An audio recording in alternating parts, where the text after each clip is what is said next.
inkastoo ay daciif tahay axaadiista ku soo aroortay in dhegta looga addimo carruurta markay dhashaan, haddana waxaa lagugu addimayaa salaad la'aan. waxaase la yaab leh marka aad dhimatidna waxaa lagugu tukanayaa salaad aan aadaan lahayn iyo iqaamo toona. waxaa la yaab leh markaad caloosha hooyada ka soo baxaysay maadan ogeyn ciddii kaa soo saartay. waxaase la yaab leh markaaad dhimatid ma ogid cidda kugu qaadaysa garbaha.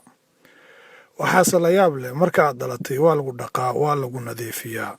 marka aad dhimatidna sidoo kale waa lagu dhaqayaa, waa lagu nadiifinayaa.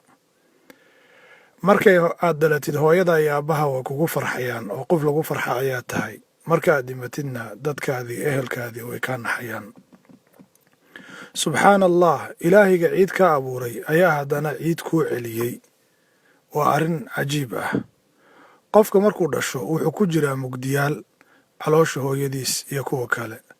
marka aad dhimatidna dhulka hoostaysa ayaa lagu gelinayaa, qabriga ayaa lagugu aasayaa, oo halkaas ayaa mugdiyaal badan ku jiraysaa. subxaana allah, qofku markuu dhasho maryo ayaa lagu duuduubaa, marka uu dhintana maryo ayaa lagu duuduubaa.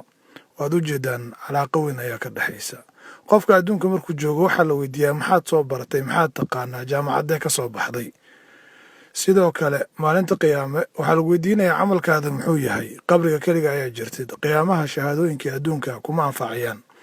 haddaba waxaa lagaaga baahan yahay inaad aakhiradaada u shaqaysatid. shaki kuma jiro walaalkayga muslimka ahow, qof kastoo naga mid ah inuu dhiman doono oo geeridu dhadhamin doono. saasay tahay waxaa lagaa rabaa inaad adduunkaadan u shaqaysatid, aakhirana aadan hilmaamin. waxaa weeye naf walba waa la weydiinayaa wixii ay soo suubisay. haddaba ma isweydiisay qiyaamaha waxaad allah subxaanahu wa tacaala la hortegi lahayd. waxaan kugu baaqayaa walaalkayga muslimka ahow, qabrigaas yar ayaa ku sugaya. waxaana ku dhigaya dadka kuwii kugu jeclaa inaad toobadda u degdegtid oo ilaahay subxaanahu wa tacaala u toobad keentid. ilaahay subxaanahu wa tacaala dembiyadeena iyo dembiyada waalidkeena dhaafo. ilaahay ou qof kasta oo mataqaana maqtacaan sii faafiya oo walaalihiisii gaarsiiya oo khayrka la jecelna u dembi dhaaf.